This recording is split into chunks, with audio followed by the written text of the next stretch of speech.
Welcome once again to my YouTube vlogs. This is your man, Elder EM, through his channel. It's me again, a channel where I mostly do farming videos. And in today's episode, I want to show you how to prepare silage for your cattle. With me here, I have my usual men, my farm people, Wanjala and Anthony. This is the main man, the farmer. We are in a place called Kibwezi. We are in Kamulalani village, Kibwezi sub-county of Makueni County, Kenya. Hoping you are keeping well from wherever you are watching this vlog. Kindly, please sit back, relax, watch as I demonstrate to you how we do silage in this place.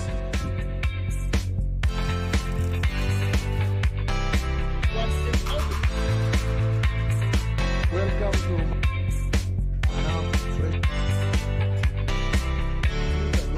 oh, good.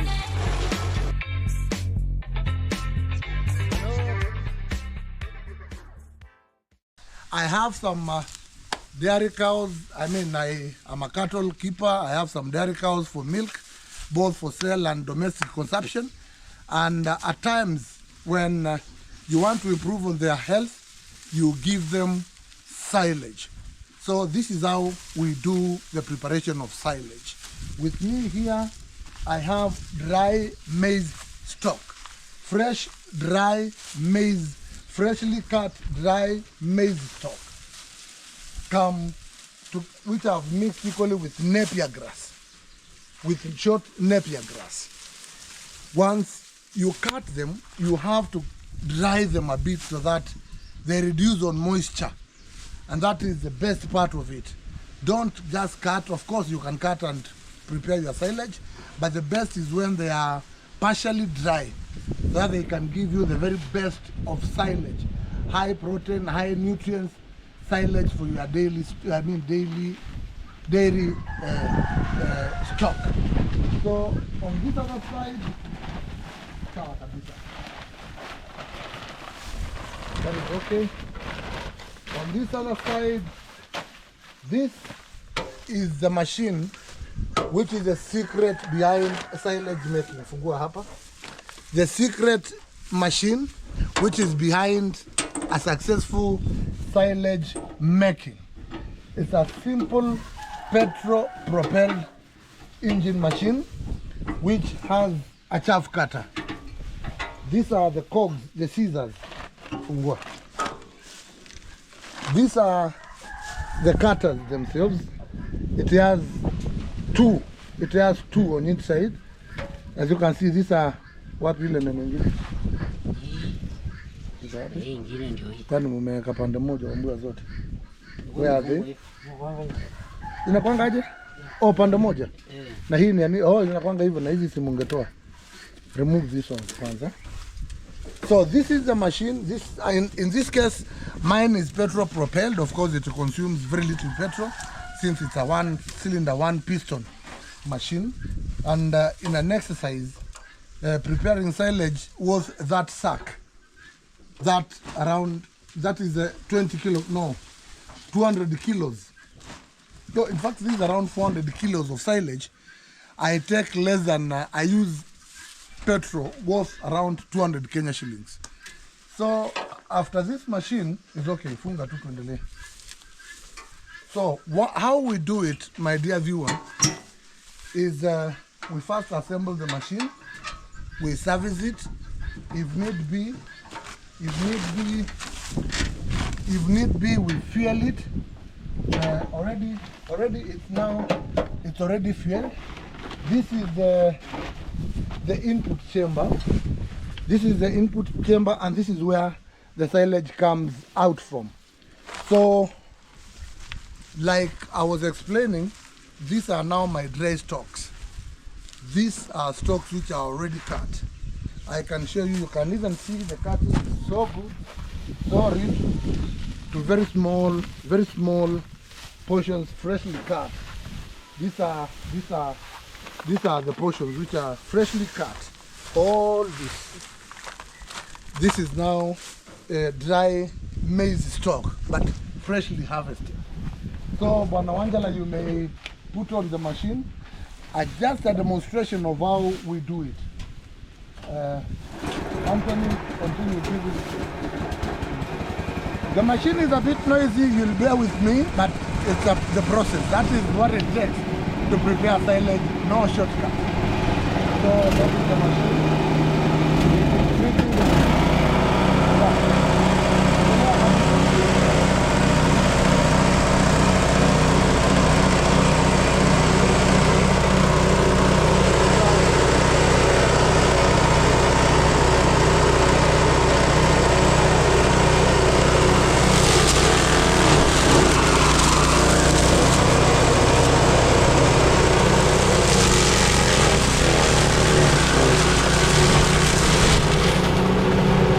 That is the machine doing its work. That is how we chaff cut. It's called a chaff cutter machine. It goes for Kenya shillings 45,000. There are various of them: diesel propelled, electricity propelled, petrol propelled, and gas propelled. It's a very efficient machine and long lasting. It's actually prepared. The machine you see there is assembled locally here in Kenya. It's prepared, made in the form of Juakali sector, and it's a very efficient machine for this work. It's a bit noisy.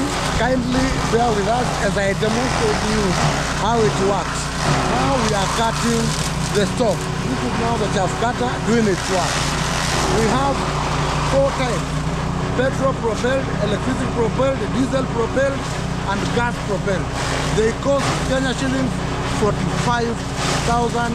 Should you need one here in Kenya, get in touch with me. I'll show you the supply. Come on.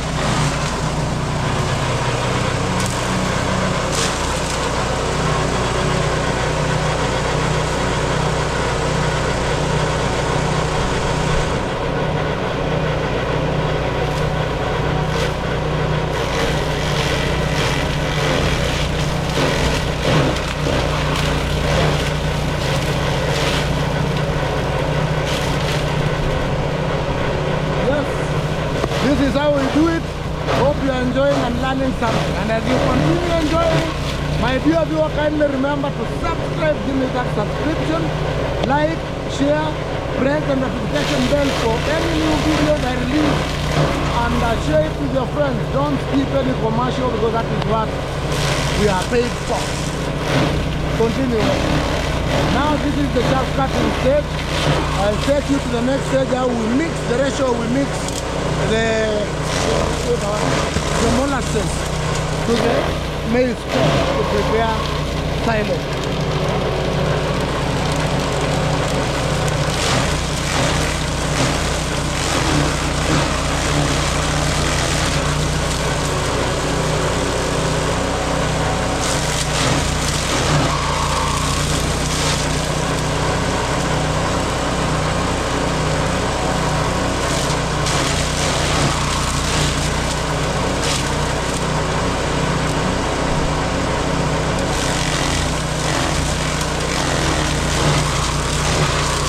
You can actually see the process real time happening here at Majorani Farm.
Yes, sorry for the noise.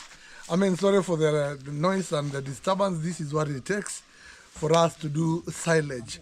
Of course, the machine has to roll, the motor has to roll. But for now, I'm ready to take you to the next process of doing silage production, and also here in Michorani farm. But this is the standard way of doing it. So, Anthony and Wangela. Bwana Kalamba, habari gani? Vizuri. Ngoja hapo kidogo usaidia hapa kujaza Sawa. Haya, sasa tuchukue fungua. This is our 400 kilo silage bag. We prepare and keep it there. You don't need to change the location where it is, because it's so heavy.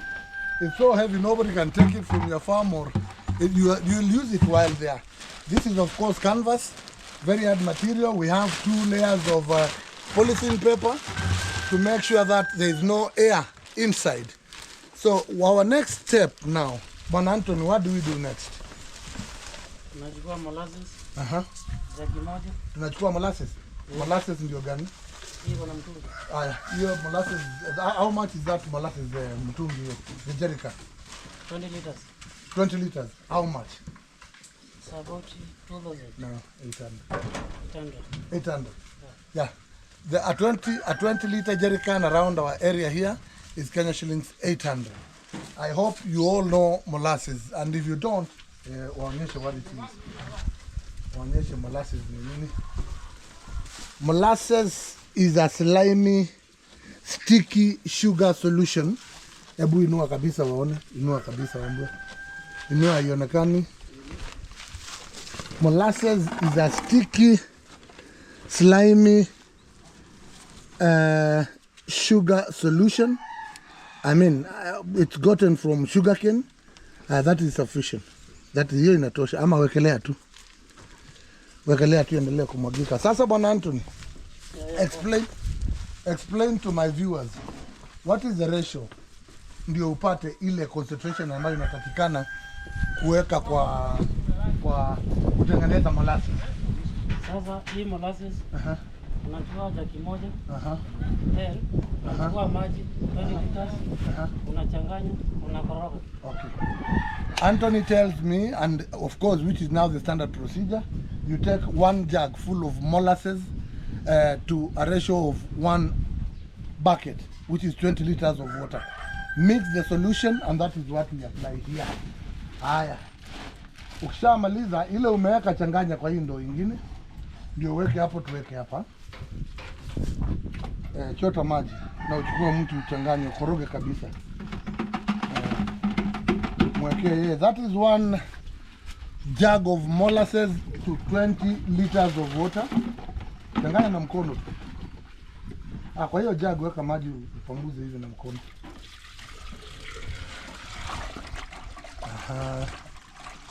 This is now silage making at its very best here in Michorani. So what happens next is preparing the solution, which will now help in fermentation. The purpose of this sugar, which is now in molasses form, is actually fermentation, so that it provides heat and creates silage. Silage, my fellow viewer and dear viewer, is very high in nutrients, and it's used for dairy cattle. If you are a dairy farmer and you keep dairy and also grade cows, you have to get to know how to prepare silage to boost their health, to boost their energy, to boost milk production, and to boost the overall health of your dairy cow, your grade cow. With me here, I have 2 Asia type of grade cows. This is one. It's a bit aggressive, and it's in calf, it's expectant. And then the other one here, I have a second one there. These 2, I've isolated these 2 simply because they are expectant. They are almost calving. In fact, we have like 1.5 months for them to calve. So during this period, and in particular the last 3 months before they calve, you prepare special food for them. One of them being the molasses I'm trying to show you. This is an Asher type of a grade cow. This one too. I isolated the two here. This is like their maternity, so that we improve on their feeding for better calf and better calving. So after this is now the solution. This is now the solution. This is now the molasses solution. I want to test whether it's here. In fact, this is very cool. Add one more bucket of water. Yes, this is it now. This is the solution. This is what we use. In fact, it tastes sugar. It's very sweet. This is what we use to. Hii ndio ilikuwa inatengeneza sukari nguru na hii ndio utengeneza equally. This is what is used to brew some illicit brew like changa and waragi and the likes. This is a very important stuff, but most importantly is its purpose. The main purpose here is fermentation. This thing has to be fermented. This is all cut chaff, rather napier grass and maize stalks from down here all the way.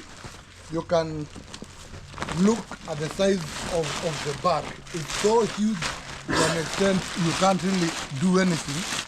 We will set it from there. So after that stage, after now preparing the concoction, you may show our viewers the concoction down there. That is now the concoction which will come in here. We now top up the molasses. Bwana Anthony now Angela. Panda hapa juu Angela, so that you compress. What happens at this stage, and why you are seeing Mr. Angela on top of the sack, is because we are trying to compress so that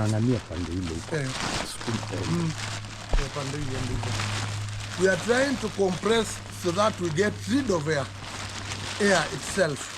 Because air is not good when it comes to fermentation. It has to be airtight.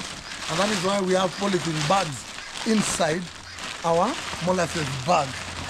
So there are several ways of preparing molasses. There are those who do pit storage. You dig a hole and then you store your molasses there. There are those who use drums, the blue drums, the standard 200-liter drums. And there are those of us who happen to be fortunate to acquire this kind of bags which are very durable. This is canvas, almost military, very strong. And me, I prefer this one instead of wasting my drums, trying to do this, or digging a pit. This is equally very good because it's airtight. All what you have to do is to make sure that you take care of the polythene bag so that it lasts for as long as possible. So, bwana, habari yako bwana? Haya, nisaidie kuweka hizi hapa. Ambia njoo uchukue. Njoo uchukue.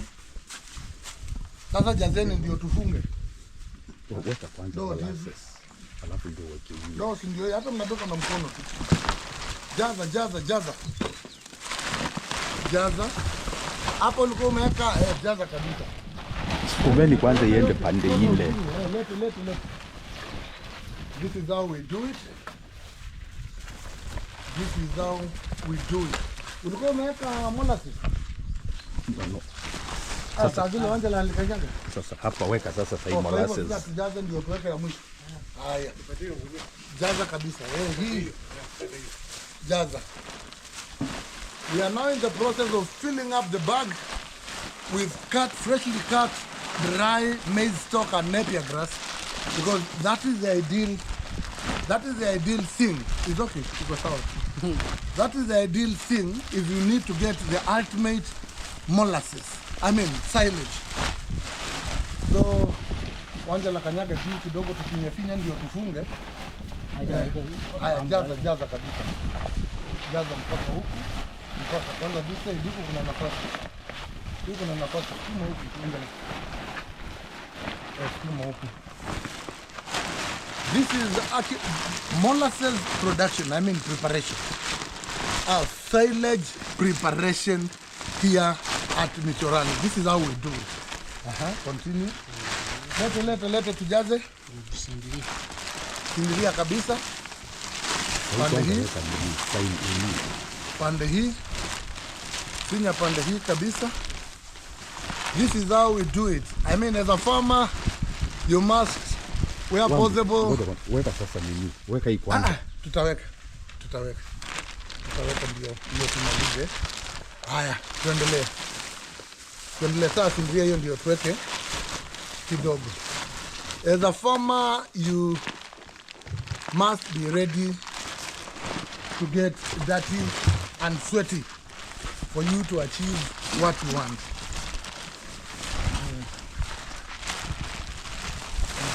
Tosha kwanza. Haya, sindiria hiyo kabisa ndio tuweke mula. This is how we do it. You can see this thing is full to the brim. Full to the brim. Piga huku ndio tutoe hewa.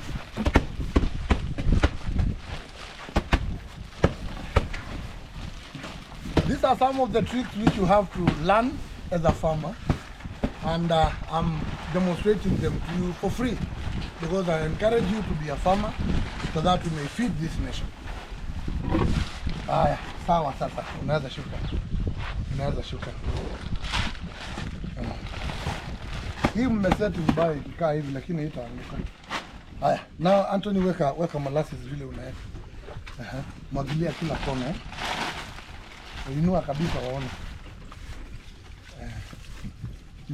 Why we are adding molasses in this thing is actually to make sure that fermentation is 100% for it to be easily digestible and to achieve the required nutrients. Silage is the best feed you can give your cattle, more so dairy cows. Yes, continue watching. Yes, imetosha. Imetosha mabati. Iko sawa, hebu ongeza kidogo. This fine huku mbali. Huko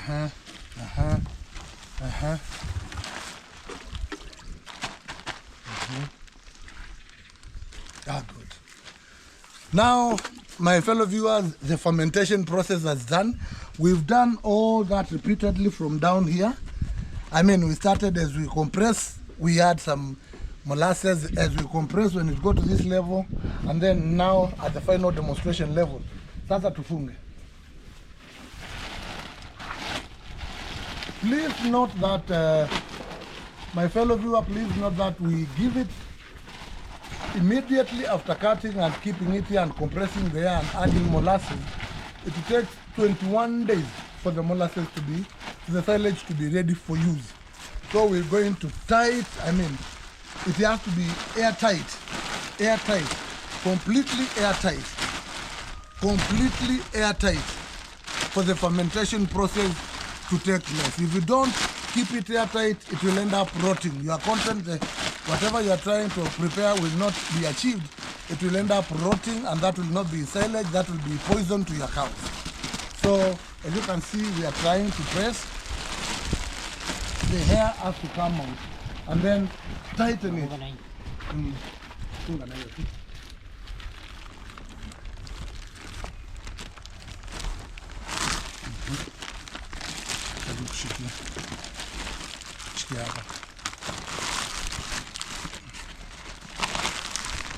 We have to tighten it so that it's airtight. Good. That is now one. Number two, the final part. If you're interested with this kind of a sack, kindly get in touch with me through my mobile number, which is on the screen. It goes for Kenya shillings 2,000. It's a very durable what do you call this material? Canvas. Very durable, long lasting. For only Kenya shillings 2,000, it has a capacity to hold more than 500 kilos. It's ideal. Because right now, even the four of us here can't lift this thing. Hatuwezi inua. Hatuwezi. Hii ni mzito. Hii ni mzito kabisa. Ni kilo kama 400 500. This is the right thing to prepare molasses. Once you prepare, you use it, you will continue using it for many more years down the line. The only thing is to make sure that it has no leakage, it has no opening, so that it's airtight and your silage is safe. So funga kabisa. This is how it is done. Fungia hapo kabisa, wacha hiyo uzi tutumie pengine. Na hii ni ya nini? Ni ya kufunika hapo ndani. Na kitinga like this. So cameraman, come this way. That is now make a conclusion. We have more sacks here. Let me show the viewers the side. We have kawanja la kuonyesha vile inakaa. We have more sacks here. Kuonyesha namba. This is what we use to prepare and make more and more silage. So all this is going in here. We have the polythene bags there. And I hope you are learning something, dear viewer. And if you do, kindly please like my video, share, remember to subscribe, leave any comment or compliments on the compliment section below, and continue watching my videos. For now, I think I'm through with my silage making. This is the bag that is now ready for my dairy cows. I mean, after 21 days. And see you in the next one. God bless.